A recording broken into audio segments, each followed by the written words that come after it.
They're talking about it. The Full Court Press on Sports Talk Radio, 106.9 FM, 1390 AM. The Fan.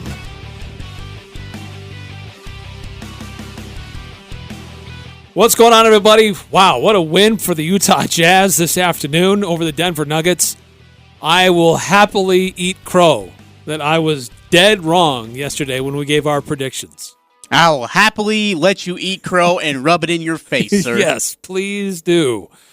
Jazz take care of business in a dominating fashion, especially in that second half, taking care of the Nuggets 124-105, and there were stretches where it wasn't even that close in the fourth quarter.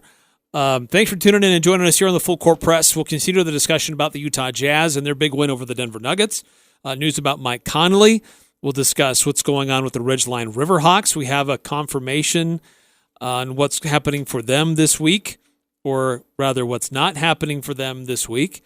We'll get into that. Also update you on the other NBA games from last night, the NBA playoff games from today, and a couple other announcements too about what will the Big Ten potentially reverse course, and looking at postseason play in the NFL. So some of the other things that are on our radar that we'll be discussing a little bit later on here on the show. But Ajay, first impressions from you for this Jazz win earlier today. Eric, what a step up from our bench, right? What a step up from some of the guys we talked about. In fact, you put it as a key yesterday that if the Jazz want a chance to win this game, they're going to have to get more contribution from guys other than Rudy Gobert, Donovan Mitchell, and Jordan Clarkson. So in comes George Niang. What the heck? Where did George Niang come from all of a sudden? Juwan Morgan, I thought, was really, really good today. That alley-oop that Royce threw to him, to see Morgan use his athleticism and get up there with two hands and throw it down. I thought Tony Bradley was actually pretty decent today. I thought Joe Ingles was much better today, as you heard on the Utah Jazz post-game radio network. I was impressed with and how good Jordan Clarkson actually really looked. I think there was more to Jordan Clarkson than just being a shooter. I thought he made good decisions, he made good reads, he made good passes, and defensively he looked energetic. And that's something the Jazz really needed out of him, is some energy, especially on the defensive end. And I think as a whole, Eric, defensively, sound, absolutely sound from that squad. I think defensively is one of the things that I really wanted to highlight on that, holding Denver to only 105 points and a good 15, 20 points at the end there were just garbage time that they got. But the way that I thought the Jazz defended the two-man game was so much better today than it was in game one. They took away the passing lanes. I think that was the biggest thing. Whenever was Jokic and Murray, they're so good at the two-man passing game. One will screen for the other, and they'll just find each other and go back and forth until the one has the best look. But I really liked how the Jazz cut off the passing lanes today. And so whenever that was happening, whenever they'd screen and try to get that two-man game going, whoever had it, usually it was Jokic looking over, trying to survey the field, and Murray wasn't always there. The Jazz made it hard for him to deliver the ball. So they'd run their normal rub or screen, and Jokic would have the ball up high and get ready to and kind of turn his body, turn his hips to find Murray to get it back to him, and he wasn't there because Royce O'Neal had adjusted his pursuit and cut off the passing lane. So I was really impressed with how the Jazz were able to do that, which forced them into making second and third and sometimes fourth reads, which weren't always as good, and then they're later in a shot clock. Michael Porter Jr. was still really good for Denver, but really nobody else was. I mean, Jokic still got 28 points, but it seemed like he had to work really hard. Yeah, it's a forced 28. I was really, in fact, you talked about the pursuit in regards of almost scrambling back on defense, because when you go double Jokic, you don't know where Jokic is going to go with that ball.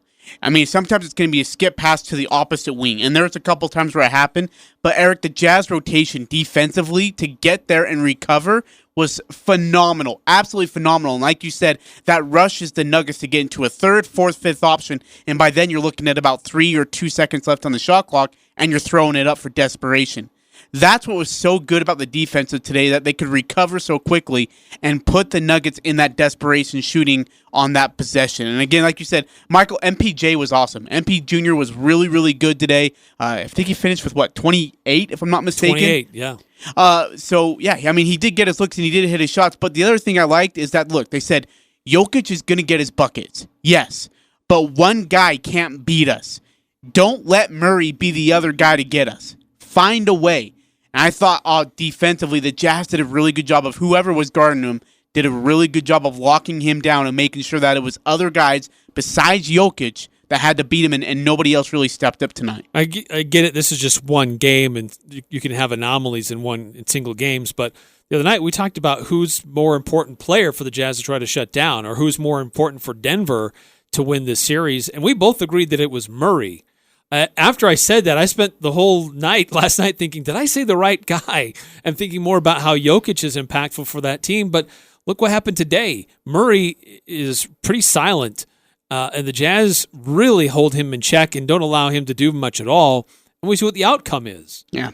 There's not that second option, not that second creator, that outside shooter.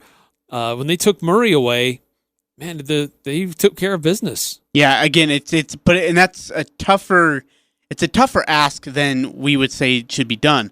And you say it's just one game. I know that's a lot of what the Nuggets fans today are saying is, hey, it's just one game. That's not what you were saying in game one, and I feel like the Jazz shouldn't be saying that in game two.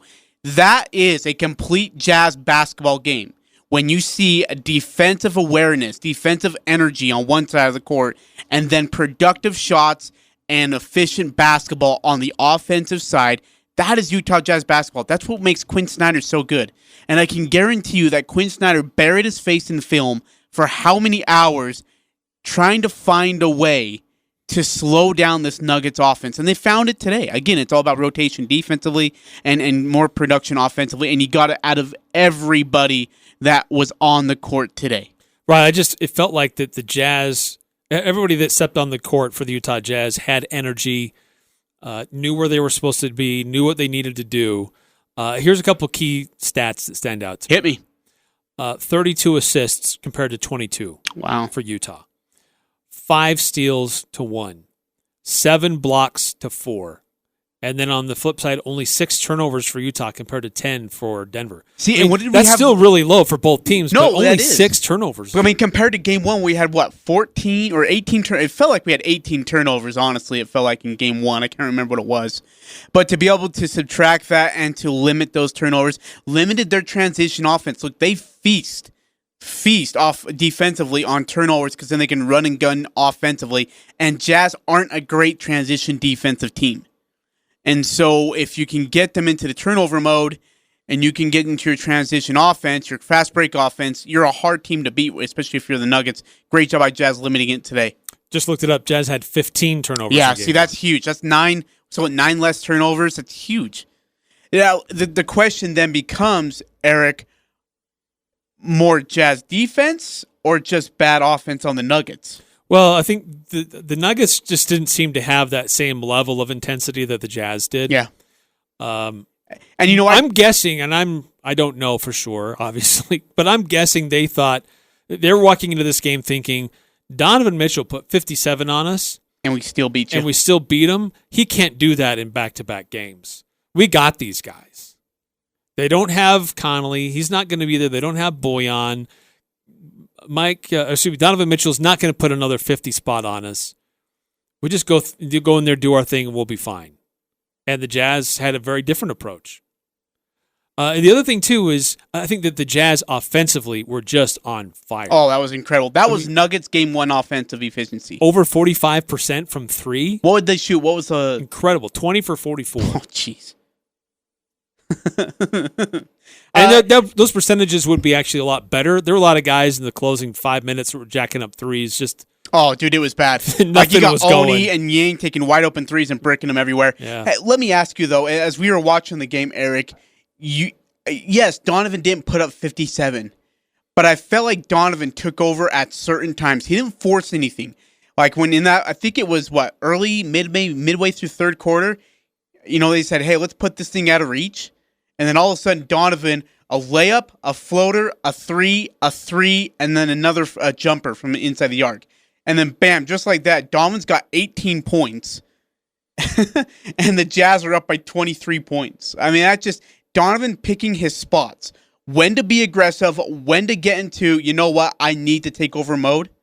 and when to just say, we got other guys. Let's see if we can get them going. I thought Donovan was absolutely fantastic today. Well, eight assists, and a lot of those were for 3-point shots. Mm-hmm. So incredible performance by Donovan Mitchell. Great performance by the Utah Jazz. Big win for Utah. Now they have Game 3 on Friday, and the news is according to the broadcast today, NBA as a league has cleared Mike Conley that if he continues to pass those coronavirus tests, which he should, that he will be cleared for Game 3. There was some question about the timing of when those tests are, when he got into the bubble, and would he be cleared to join the Jazz at what point? But they said that if he continues to pass those protocols, he will be available for Game 3. That's huge. That's big. Huge news. All right, so more about the Utah Jazz win, an update on what else went on in the NBA over the weekend, or excuse me, over yesterday, and what's going on today, plus what's going on with the Ridgeline Riverhawks next hour. The high schools. If it's the sport you care about, we're talking about it. The Full Court Press on Sports Talk Radio, 106.9 FM, 1390 AM. The Fan.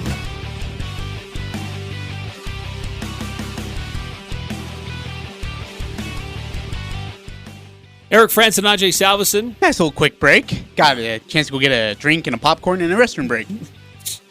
You never left the room. So I'm concerned. Concerned by what that means. Big win for the Utah Jazz. If you missed it earlier this afternoon, 124-105. Huge win for the Jazz to even the series one apiece. Jazz are in, I don't know if you'd say either team is really in control, because home court doesn't mean anything, but it's still the first team to win 4 games. And Mike Conley is going to be joining the team for Game 3. Yeah, so before we get to Mike Conley, you bring up a great point. Denver walked out of Game 1, and I loved your thought process, kind of getting into the Denver brain of, hey, look, Donovan scored 57 in Game 1. He ain't scoring 50 the rest of this series, and they still lost to us. We can take control of this series. This series is ours now. Now you go back to the drawing board if you're Denver. You lost. You were down by 30 at one point. This thing was over by early third quarter. So now you go back to the drawing board and say, okay, Donovan didn't have 57, but all these other guys contributed. That's a harder game plan to put together defensively if you got so many other guys contributing to this win. And like we said, George Yang was great today. I thought Joe Ingles was awesome today. Jordan Clarkson was phenomenal today. Juwan Morgan was really good. A starter, really coming in and showing some grit and some guts. I loved it. Now, Mike Conley coming into the mix. Bad or good for the Utah Jazz, who have some great chemistry going on after Game 2? Good point. Good question. I think it's good. I think it's still good. It's another shot maker. It's another facilitator. Donovan has been really good as the point guard for the Jazz. Will he still have stretches where he acts as a point guard? Yeah, absolutely. But he doesn't have to. I think that takes some pressure off of him, that he can rove around and he can create. And that gives another offensive weapon for the Utah Jazz. Now, how does Mike Conley fit into the defensive rotations? Does he defend Murray? Murray probably is a little bit bigger than Conley. That's going to be a tough defensive assignment. But I think there's going to be a lot of switching and a lot of moving around, because that Denver lineup is pretty big when you think about it, especially now that they're running Michael Porter Jr. as a small forward. So that's a pretty big lineup. But I think that having Mike Conley in the mix helps the Jazz. It's another playmaker. It relieves some pressure on the other rotations that come in, guys off the bench, and how you rotate guys through. It gives you another option, and it's another playmaker. It's another scorer, another facilitator. So I think it can only be good for the Jazz. Eric, one number stands out to me. No, 2 numbers stand out to me. Jazz scored how many points on 47 shots? I mean, or how many shots did they take, and how many points did they score? Do you have that number? Sorry, what was your... So what? They took 87 attempts. And they scored how many points? 124. That's pretty good. 124 points on 45 makes. Percentage-wise, that's above 50, isn't it? 51.7. Yeah, that is phenomenal. That is really, really, really good. And the crazy thing, Eric, is in Game 1, Utah Jazz out-rebounded the Nuggets. In Game 2, the Nuggets out-rebounded the Jazz. Now, I almost kind of put like a void on that because a lot of that was late in the game, fourth quarter with about 3 minutes left. It was just garbage basketball, and you had the ball bouncing everywhere off the rim and, players chucking up shots. So I don't know if I really void that as much. But just the rebounding battle itself, I feel like the Jazz overall won that, boxing out Jokic. And, you're asking Dwan Morgan, a rookie, Eric, to box out Jokic. Like, you come on. Right? And I just thought so well execution-wise from the Utah Jazz. They go 14-17 at the line. And like you mentioned, was it 31 assists they had in the game today? 32. 32 assists on 45 made baskets. They only had 18 assists in Game 1. So what's the bigger key then? Is it the turnovers or is it the assists that really propelled the Jazz to this huge 19-point win? Well, I think that today it was the Jazz offensively. It just seemed more selfless. Team basketball, high ball movement. It just seemed like, okay, this is Jazz basketball. This is exactly what we expect Jazz basketball to be. When they're firing on all cylinders, this is what we hope and expect to see on every night. So there's a lot of ball movement, a lot of outside shots that went in. And then on the other side, there was good defense, too, taking away passing lanes. They didn't give a lot of extra chances for Denver with silly turnovers and things like that. So it just felt like the Jazz were more dialed in tonight, and they were ready to play and compete.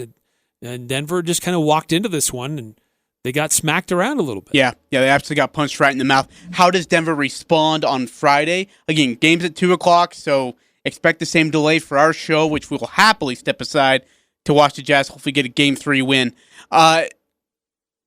Eric, when you look at your keys back to yesterday, and you talked about the needing of contributors from around the squad, did you get that today, and who was the most surprising one out of the group? Sorry, one more time. So yesterday your key to the game or for the Jazz win was for everybody to contribute. We need more than just Donovan Mitchell and Rudy Gobert. You got that today. At least that's what I'm asking you. If you got that today, and if so, who was the most surprising one? I got you. Yeah, I think that key that came through, that there were other people who stepped up. Clarkson was good in Game 1, but I just thought he was just a little bit better in Game 2. I thought Joe Ingles was just a little bit better today. I thought that even Rudy Gobert was just a little bit better. I thought we saw more out of Royce O'Neal. Instead of 3 points in Game 1, he gave the Jazz 9. But he also had 8 assists and 7 rebounds. So Royce really stepped up his game. And like you've been praising George Niang. I don't know if he was great, but he was more. He provided value when he was on the court. He was valuable when he saw time. 7 points, 3 rebounds, and assist. So he wasn't a liability too much on the court. He's still a little bit slow in some of his rotations and closing out, but I thought that he still did some okay things for the Jazz. At least he contributed. Yeah, absolutely. And there's been games in the bubble where he really hasn't at all. So to that degree, I am pleased with that. So it wasn't just like one guy for me that just really blew my socks off. It was several guys who just stepped it up just even a little bit more, and that made a huge difference. Eric, what stat to you today really, I guess, explains a 124-105 win? The 32 assists. Okay. Especially when you put that in context of the Game 1 where they only had 18. For me, the 3-point shooting was so big today.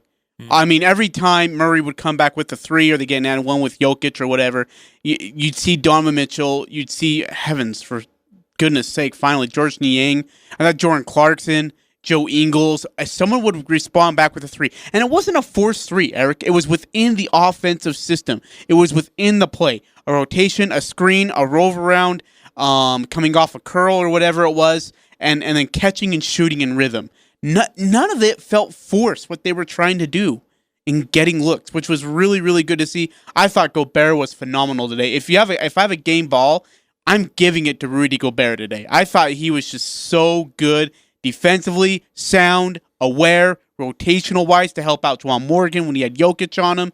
And I thought offensively he was just really good. He was patient with everything he did. He slowed down, which was a huge thing, and he made great decisions, both passing and shooting-wise. 2 steals, 4 blocks for Rudy.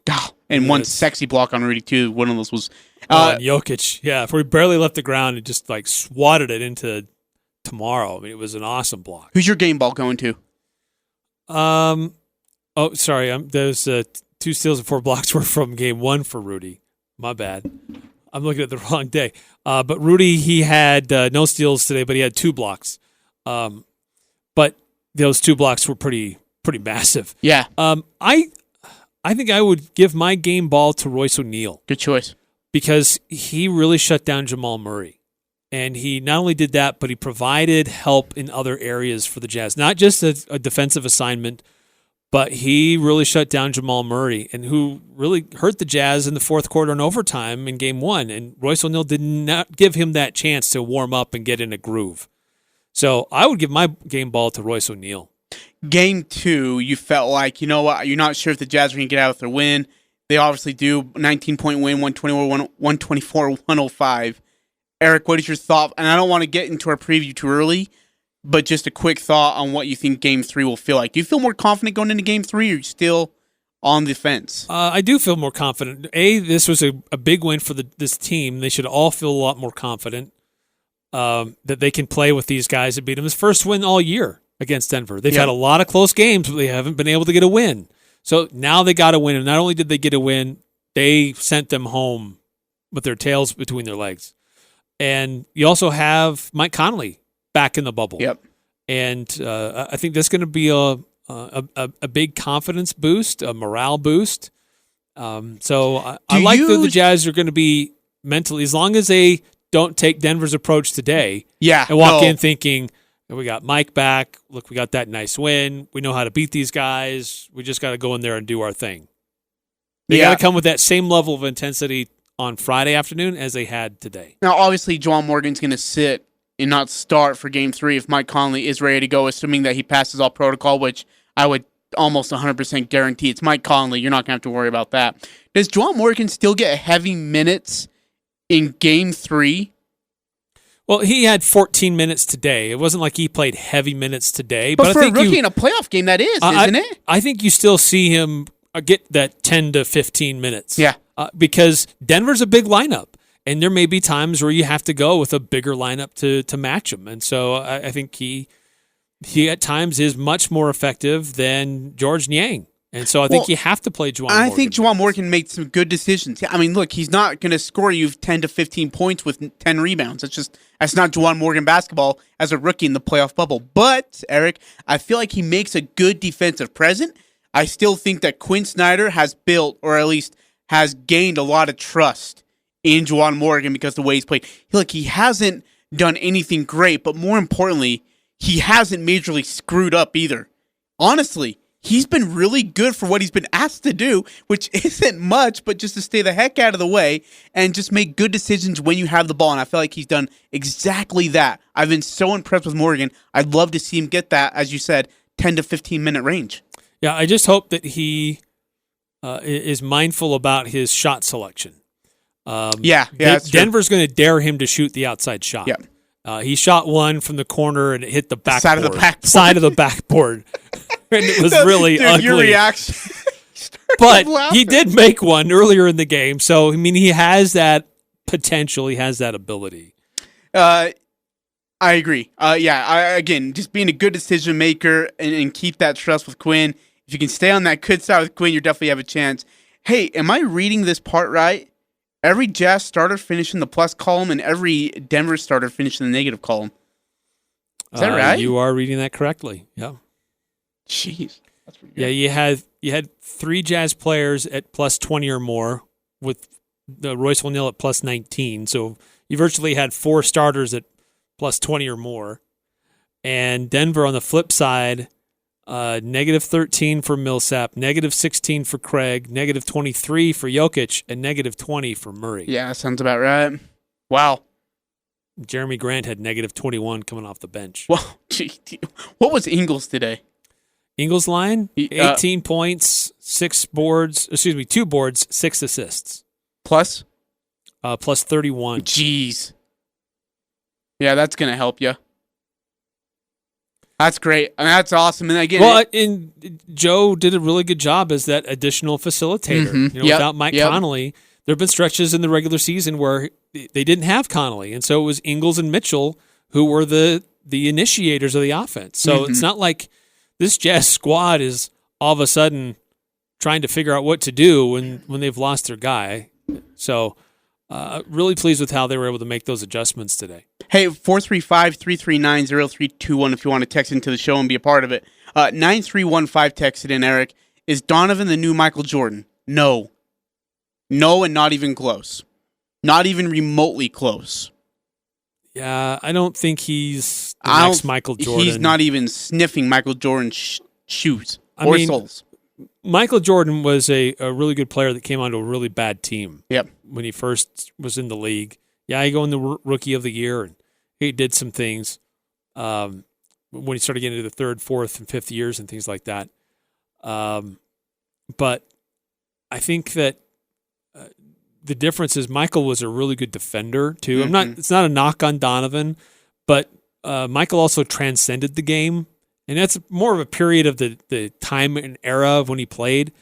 Donovan is chasing some really pretty amazing players in the league right now. Does he have potential to be one of those amazing players in the league? Yeah, I think he does have potential to be an elite player. He's on track to be there. He's only in his 3rd year. Yeah. Yep. And he's already setting NBA records or being right there in the discussion of the top 5 to ever do anything. The youngest player to get to however many points. Only a few players ahead of him did that. Kevin Durant was one of those. I mean, the guy scored 57 points in a playoff game against Denver. I mean, that's he impressive. Is in some pretty rarefied. He air. is, but again, we really need to calm down on the comparisons to Michael Jordan. I think I put LeBron and Kobe in that comparison, and that is the only two that have even any right at all to be discussed with that name. No way. But Donovan Mitchell is a good basketball player. He's a great basketball player. But like you say, he's in his 3rd year. Still a lot to learn. Not bad from him, Eric. He was 6 of 7 today from deep. That's impressive. Wow. Donovan Mitchell just really turned it on in that 3rd quarter. When he and again, it's picking and choosing your battles, right? It's saying, you know what? Right now, I need to be the scorer. Right now, I need to take over the game. And he can when he wants to. But then there's also times where you need to just not force anything, find ways to get everybody else involved. And I thought Donovan was perfect at that today. He's getting really so good. Much better at that. Compared to year 1 to where he is now, absolutely. Right. He's trusting his teammates, but he's also knowing and understanding the moment that something needs to happen right now. My guy can't stick with me. I'm going to make something happen. But if it's not there, I know I have other guys around me that can help me out. Yeah. Okay, so here, as we get ready for Game 3 on Friday, and again, I don't want to get too early into the preview because we'll do that all tomorrow. Who would you rather see in Game 3? Game 1 Donovan or Game 2 Donovan? Game 2 Donovan. Me too. Yep, absolutely. He makes the team better. Because he wasn't forcing things early on. He wanted to let other guys get into a groove, get some rhythm. And then he knew he was picking his moments that when it was time to really dial it up, then that's when he came through. Yep, I'll take it. All right, we're going to take a step aside, and Ajay, you got to take off. Yeah, I got to get going. Appreciate you for hanging around as long as you did. My pleasure. But coming up a little bit later on here in the Full Court Press, we will hear from Travis Cox. Ridgeline Riverhawks thought they were playing Cyprus this weekend. Game 2 for them is not going to happen. We got some confirmation on that. He explains the process and how they tried to find a replacement team and how they're treating the week and just what it's like for his young team and as a new head coach for the Ridgeline Riverhawks. So we'll hear from Travis Cox here in just a little bit. We'll update you on the other NBA games from last night, games that are going on today, games that are going on right now. Some news out of the Big Ten and the NFL maybe considering a bubble, but maybe not for the regular season. We'll talk about that as well, what those proposals look like. All that's coming up here on the Full Court Press. The Aggies, Jazz, high schools, even the Pee Wee's T-ball team. It's the Full Court Press on Sports Talk Radio, The Fan.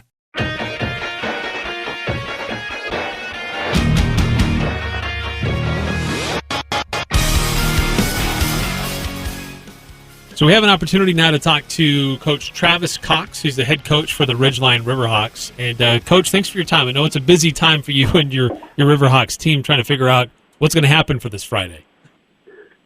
Oh, yeah. Well, we're pretty much, in bye-week mode now, and which,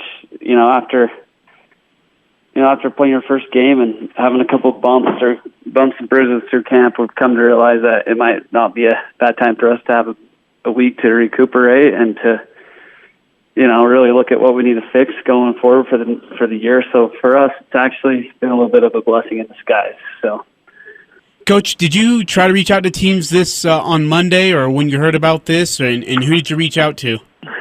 Oh yeah, we reached out to a lot of teams in Idaho. I sent an email out to a lot of the coaches in Utah, and there was one looking. We had one possibility down in St. George, but just because of logistics stuff like that, it was hard to make it work. So yeah, we didn't really find anything. A lot of the teams in Idaho have a 10 practice rule, and so they hadn't had enough practices. Otherwise, we probably could have found something there. So. This is something it happened in week one. Obviously, it's now happening with you in week two. We knew it was something that was probably going to be inevitable at some point. Yep. It's going to affect teams in the region, in our area. How much did you guys discuss that could be a possibility before the season even began, that something like this could happen? You know what? Honestly, we didn't even talk about it because that's stuff you really can't control. And so I've always been a believer of don't worry about stuff you can't control. And, if it happens, it happens. We're just grateful that, we have a season, and, if we have to lose a game here or there, it's better than not having any games at all. And so we didn't really spend any time talking about it. Hey, Coach, 42-38 winners over Pineview. What kind of a feather in the cap or confidence booster does that do for you and your squad as you get a big win over a very good St. George football team? It's one of those things where, I know this team last year beat Pineview as well, and so, and it didn't go, their season didn't go that they had liked, and so, you look at it two ways. You build confidence whenever you can put 40 points up on the board, first time out, and our offense played pretty well, and so obviously we're confident on that side of the ball. So we know we can rely on that. We've kind of always thought we'd have a decent offense, and so we're confident there. But then the flip side is there's still a lot of mistakes that were made, and if you don't improve throughout the year, it doesn't really matter what you do game one. So I'm just looking forward to the next time we get out in the practice field and practicing, and be grateful for the win. But other than that, just kind of move forward and try to get better each and every week. So that's kind of our mantra right now.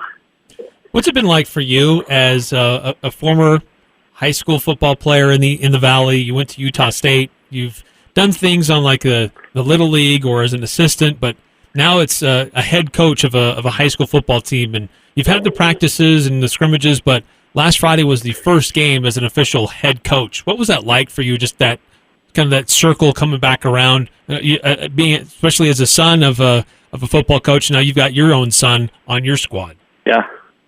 I mean, it was an unreal moment, something that, I've always wanted to coach. I love the game. I love being around the kids. I've grown up, around the game, and, obviously my dad coached. And so something that I've always loved and always wanted to do. And, there comes a time when, you get older and you kind of move on and you're like, that's never going to happen. I'm never going to be a high school coach. And so you kind of forget about it and you kind of move forward and just do your thing. And then, opportunity kind of came about, and, I'm fortunate to have a really good employer in Icon that allows me to kind of carry out a dream of mine. They're they're pretty. They care about the community, and they see this as kind of a service opportunity and a way for them to give back, and so they've allowed me to do it, and for that I'm obviously grateful. And so to be able to get out there on a Friday night and coach those kids was awesome. It wasn't really. I've coached and been around so long. It wasn't a big deal to me. I was comfortable and confident out there. So it was just fun to be out there. I loved every minute of it, and especially with all the situation, the virus that's going on, you didn't know if it was going to happen or not, and so you pinch yourself even more when it does happen. So it was an unreal moment, and really glad we won. So yeah, it made it a really special night. That's for sure. Coach, I had the honor and privilege of watching you during your time at Mountain Crest, and then got to be an equipment manager for you during your senior at Utah State. Watching you quarterback, are there any similarities that Caden has to you as a quarterback that you've seen? Absolutely. There's a lot of similarities. He reminds me a lot of myself, other than he's a lot better than I was throwing the ball. So he can huck it around pretty good, and he definitely stays in the pocket better than I ever did. So, but yeah, he runs around and makes plays, and he gets his guys going. So yeah, I definitely see some similarities. That's for sure. Again, we're talking to Travis Cox. He's the head coach of the Ridgeline Riverhawks. Their football team having to take a bye week this week because Cyprus had a couple of positive tests on their football team. And Coach, what's that process like for you guys before you approach a game? What are the testing protocols? What's it like to know if you have some positive cases or not? Is it something that the UHSAA has laid out? Is it something by the local school district? What's it like? How do you conduct those tests? And what's the protocol leading up to a game? We don't really. Only thing we really do is watch for sicknesses, take temperatures, and really kind of monitor the kids.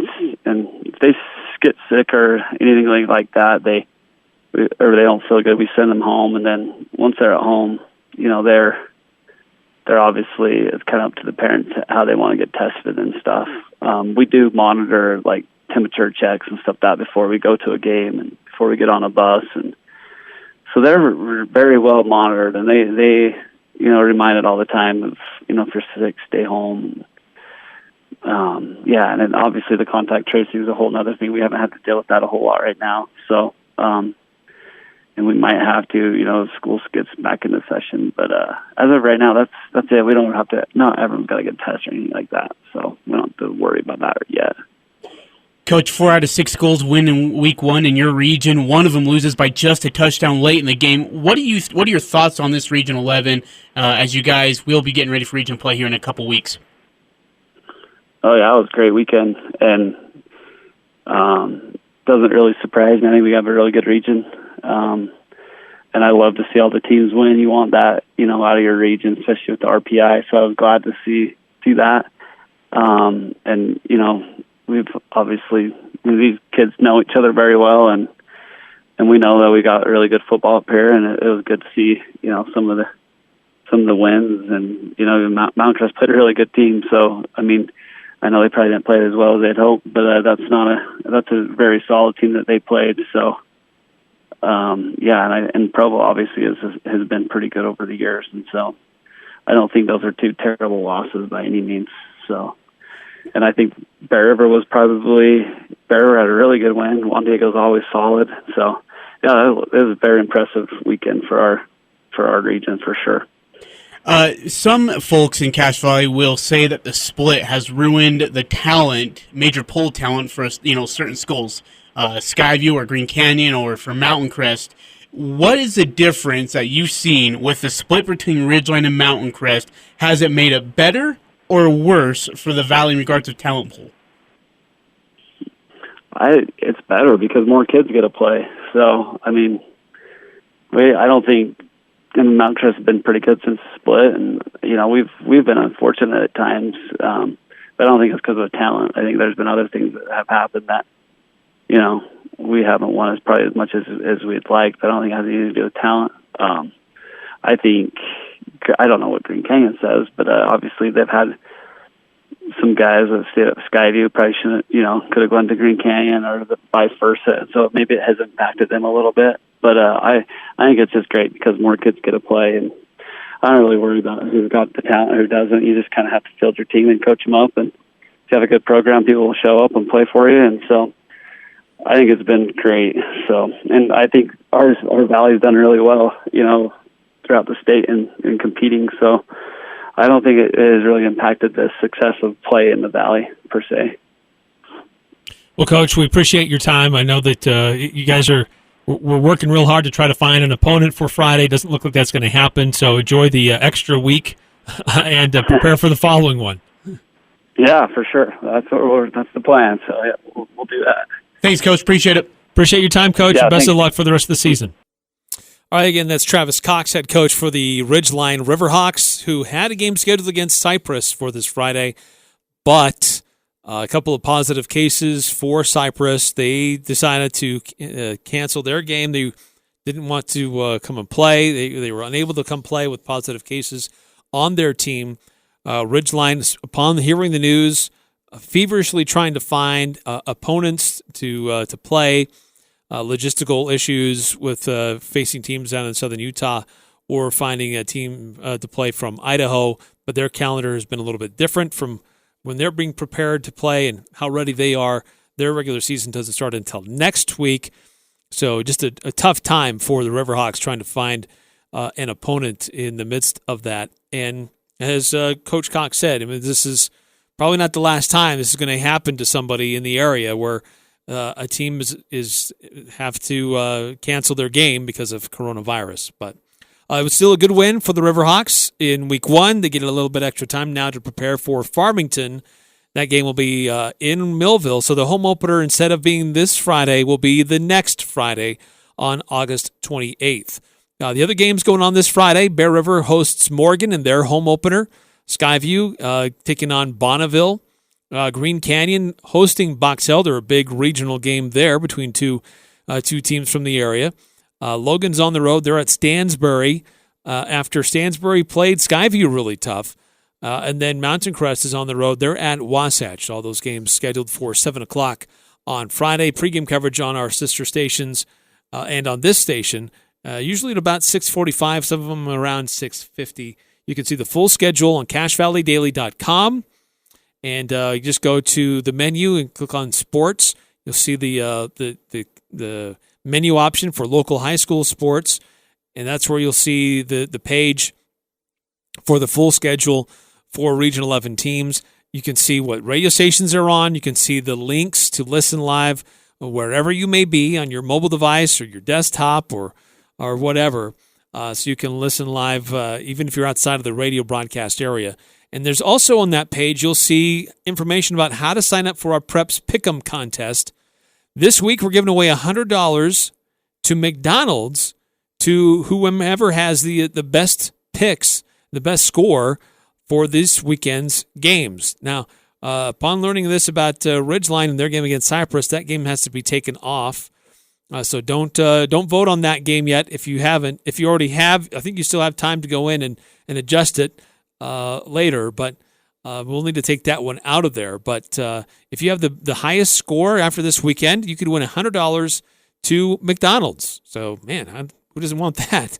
But again, we really appreciate the folks at Locker 42 and Logo Shop. You're competitive, your club, your team headquarters. They can logo all kinds of different gear for you: hats, masks, shirts, sweatshirts. They've been a great sponsor to put this together for us. And I really appreciate them and what they're doing to make this happen. And then also, by the way, if you continue to do this contest throughout these next several weeks, we will be giving away a grand prize, a 65-inch flat screen TV from Lynn's Audio and Video. So great prizes. Go check it out. We have the links multiple places on 1069thefan.com. As we said, on that schedule page on Cache Valley Daily, or you can go directly to cvpick'em.com. That's cvpick'em.com. And get registered to win and make your selections to see if you can win some pretty cool prizes that we're going to be giving away this fall. All right, coming up next here on the Full Court Press, an update of what's going on in the NBA right now, recap of some of the games from last night. We'll hear from Coach Quinn Snyder. We'll replay some of his comments that he made earlier. And there's some news in college football and potentially from the NFL on what their plans might be regarding a bubble. We'll discuss that next on the Full Court Press.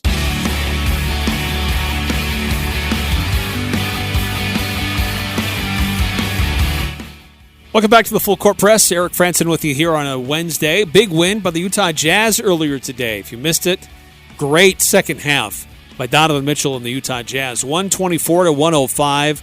Donovan Mitchell only had like 6 points in the first half, and then really came on fire in the third to help give the Jazz a good lead. And then fourth quarter, Jazz just held on to their lead, and it just became garbage time. Good performances by Joe Ingles, Rudy Gobert, Jordan Clarkson, 26 points off the bench. Good contribution and offense from Royce O'Neal. Great defense on Jamal Murray. Murray only had 14 points for the Nuggets. You have to give a lot of credit to Royce O'Neal for the job that he did to eliminate or limit Jamal Murray and what he did. Michael Porter Jr. had a big game for Denver, but still a big game for the Utah Jazz. And news today from the NBA that if he continues to pass his COVID tests and follow protocols, Mike Conley will, in fact, be available for the Utah Jazz on Friday for Game 3. There was some question about the timing of when he may be available based on when he re-entered the Orlando campus.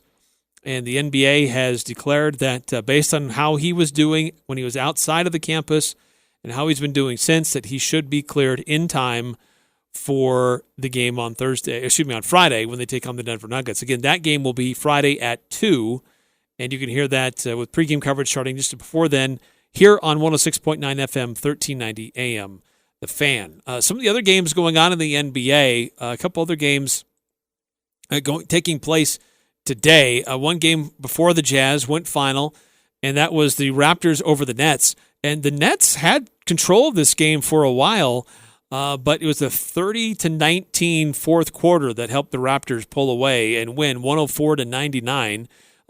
Kudos to the Nets for making it tough and keeping it close. But Raptors ultimately get things going in the fourth quarter to pull away.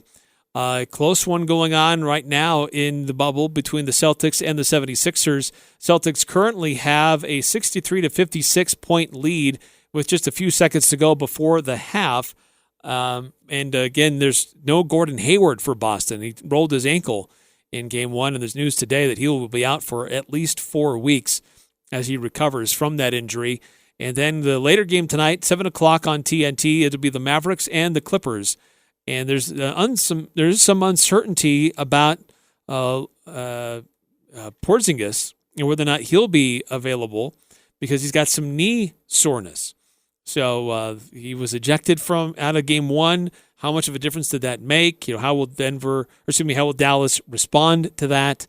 And the Clippers, they really didn't put Dallas away in that one. So that will be an interesting matchup a little bit later on this evening. Last night, great game for the Portland Trailblazers, and Damian Lillard was on fire, again hitting from way deep, and it's just incredible how well he shoots the ball from that deep. I saw a stat that his percentages from that far out are equal to Rudy Gobert field goal percentage, and 95% of Rudy Gobert's field goal attempts are within 5 feet of the rim. So absolutely incredible what Damian Lillard is doing to help his team and beating the Lakers. So that will be a very exciting series to see how it plays out. A lot of people thought it was going to be an interesting one, and so far it has not disappointed. The Rockets just really took care of the Thunder. And 123-108, James Harden was really, really tough to guard for the Thunder. The Oklahoma City didn't have a lot of help outside of Chris Paul, and they just had a hard time understanding how to defend. But Harden with 37, Eric Gordon with 21, 22 points off the bench for Jeff Green. That makes Jazz fans sad to see that, but at the same time happy to see him having some success still. But it was Danilo Gallinari played well for Oklahoma City. Chris Paul played well, but they struggled to get too many other solid contributions from anybody else in an OKC uniform. As we talked about on the show yesterday, these games had gone final while we were discussing the Heat over the Pacers and the Magic over the Bucks. First time in quite some time that you had the number one seeds lose their opening games. So kind of interesting how the NBA playoffs have gotten underway. All the game ones are done. Now we're into the game twos, and a really big game for the Utah Jazz earlier today. And after the game, Quinn Snyder met with the media. They were able to ask him some questions. And if you missed it earlier, I wanted to play it back for you, just some of his reactions to the big win today and how his team responded after a close game on Monday, but they just couldn't get over the hump and couldn't get it done. And they responded in a really good way today. Hi, Coach. How are you? How are you? Good, thank you. All righty, we'll go ahead and get started here. Our first question today will come from Kristen Kenny, Jazz TV. Coach, you guys were able to bounce back in a big way today. The 32 assists, the 20 made threes, it seemed just like your group was so confident getting everyone involved and doing everything right today on offense. I think, we were unselfish and made the right play when, they were aggressive and pick and roll. And, it shows with the assist totals, with Royce having 8 assists. I thought Donovan was really patient early and made the right play. And, obviously in the third quarter, he had a big quarter. He was able to score offensively. Everybody made the right play, shared the ball. Put ourselves in a good position because we were able to defend better. All right, next question, Tony Jones, The Athletic. Coach, obviously you guys are great offensively, but I mean that's got to be, you have to be happy with how you guys were defensively. I thought you guys made them feel you on most possessions. What did you guys see defensively, and what adjustments were you guys able to make between game one and game two? Well, our guys competed, and to whatever extent, there's a plan. The players made plays, and big picture, they're a heck of a team, and they're really, really hard to guard. I just thought our guys, we dug in and collectively really defended, as you said, and did a good job, protecting the paint, finishing plays under glass. I don't know what the rebound totals were, but we had guys working their tails off to get on the glass, and even if you don't get it, just the effort that we had around the rim was great. Royce O'Neal on the ball, and I thought everybody, it takes a team to defend them because they move the ball so well and they're so unselfish, and just puts a lot of pressure on you all the time. So, everybody's got to do their part on every possession. And, for the most part, that's what happened tonight. All right, next question, Eric Walden, Salt Lake Tribune. Quinn, to kind of continue on with the defensive theme, Jamal Murray really kind of was able to exploit your guys' defense last game. Tonight, just 14 points on only 13 field goal attempts. Was there something you were doing to kind of limit his touches? You spoke before the game about kind of limiting the two-man game between him and Jokic. What did you see? What did you see as the game played out? Well, as I've said, they're two of the best players in this league, and when they play together, they're so connected that it's exponential. And you just have to compete against them. We were fortunate tonight. We had a good night. Obviously these games have been to the wire, every time. And it's a series, and I don't think you get too high or too low. Everybody has. Donovan had a great game last game. They've proven that they've been beating us the whole season. So the fact that we were able to get one, it's good. We tied the series up, but the key word is series, and we've got to continue to do it again. Okay, next question, Ben Anderson, KSL Sports. Quinn, what does it mean and what does it show from Donovan to score 57 points in the last game and then only take 14 shots in this game and still dominate? he's it shows you how much he thinks the game, how unselfish he is, because he did score. He had 6 at halftime, and then in the third quarter we needed him to be more aggressive shooting the ball, and he had opportunities. And then frankly he went back and passed it again. So he's making the right play, and it shows his mentality that he's able to do what he did the other day. And then tonight in a different situation against different coverages and adjustments, he continued to make the right play. It's not for him.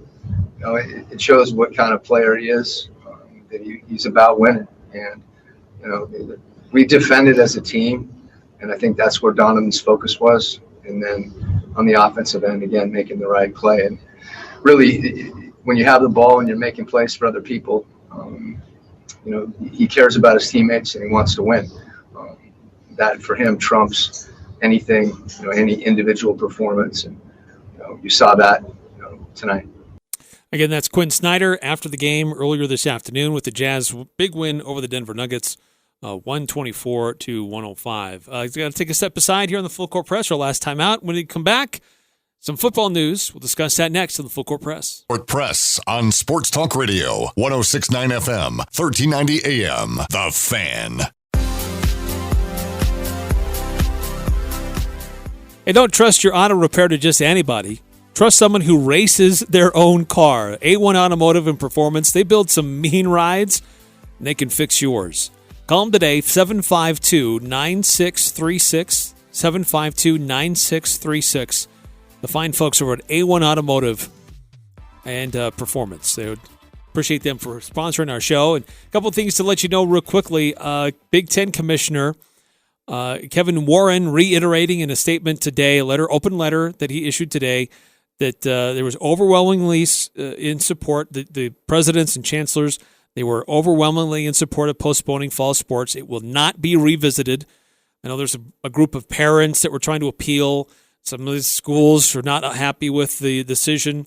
There's been a lot of controversy. Was it a unanimous decision or not? Was it really even a formal vote or not? But the Big Ten Commissioner Kevin Warren reiterating, we are not going back on our decision. We are not going to play fall sports. And then the NFL today, sounds like the NFL is considering not a bubble. They're not using that term, but they are looking at, quote unquote, a secure environment. Vice President of Football Operations Troy Vincent says today that they're looking at a secure environment to make sure there's no risk from the outside as teams try to make a playoff push. Now, they're looking at it for just the playoffs, the potential for secure location or secure environment for the playoffs. They don't want to call it a bubble, but they want to make sure that if they get into that type of situation that they can continue on and make sure that they can see it through till the Super Bowl. But NFL is now considering some of those options. They're looking at some of the legal ramifications if they can do that. The NFL has opted to say we have secure environments at all of our football facilities. Each team has their own independent bubble, if you will.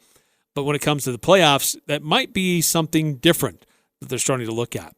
And one other news of note to pass along, there's the Delete Eight, those 8 teams that did not make it to Orlando. The NBA and the NBA Players Association had been playing with the idea of bringing those teams into the bubble in Orlando as teams start to leave, to still give them opportunities to play and work out and develop players. Well, the NBA and the NBPA has come out to say that what they're going to do is do like a campus-like environment at their own facilities, and allow them to bring their G League players in, give them more workouts, and give them a time period so they can still work their players and develop their players instead of just being out of basketball for months and months and months on end. So that's encouraging to hear. They're still trying to work something out for those teams.